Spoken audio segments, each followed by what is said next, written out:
ఆ తర్వాత 5 ఏళ్ళు మీ మూలంలో మీ హీరోగా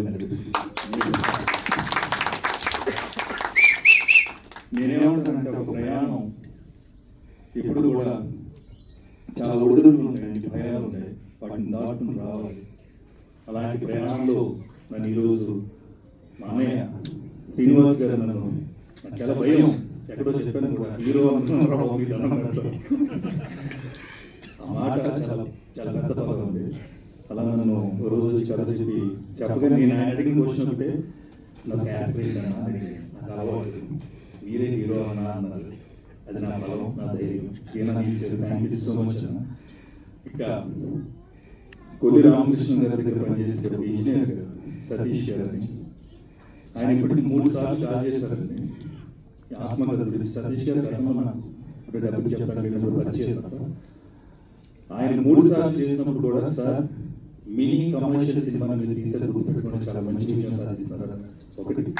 రెండోసారి పాటలు చాలా బాగున్నాయి సార్, అద్భుతంగా ఉన్నాయి, క్రెడిట్ గోస్ టు యు. 3 నిన్నగా మనం ఫోన్ చేశారు సార్ మీ సినిమా ఎప్పుడు రిలీజ్ అవుతుందండి. చాలు కదా, ఒక ఎడిటర్ పదే చూసిన వ్యక్తి నేను సినిమా చూడాలనుకుంటున్నాను, అంత బాగా చేశారు సార్, అంత బాగుంది కంటెంట్ అని చెప్పారు. మీకు ఒకే విషయం చెప్తానండి, మనం బయటకు వెళ్ళి చాలా రుచులు ఉంటాయి, Italian, Chinese, north Indian food, రకరకాల రుచులు దొరుకుతాయి. కానీ మన ఇంట్లో వేడి అన్నంలో పప్పు ఆవకాయ వేసిన రుచి మీరు ఎప్పుడైనా తీసుకురాగలరా? ఆ రుచి తెలుగు సినిమా రుచి అలాంటి. బయట ఏమైనా తినండి, ఎంతైనా గడపదు, ఏమైనా నచ్చింది, కానీ పప్పు అన్నంలో ఆవకాయ వేసుకున్న నెయ్యి వేసుకుని తింటే ఉండే రుచి తెలుగు సినిమా.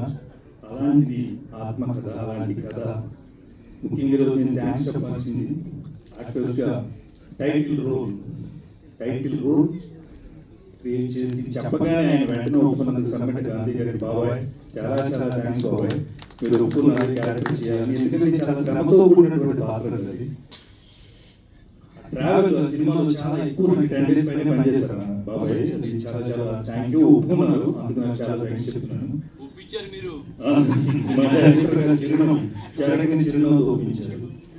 సో ఇలా నేను ట్రావెల్ చేస్తూ ఉండగా నేను ఏమంటానంటే, నేను అక్కడి నుంచి వచ్చాను, అది అక్కడ ఎదురుగుండా 2 కెమెరాలు 3 కెమెరాలు 4 కెమెరాలు, నేను అక్కడే ఉండేవాడిని.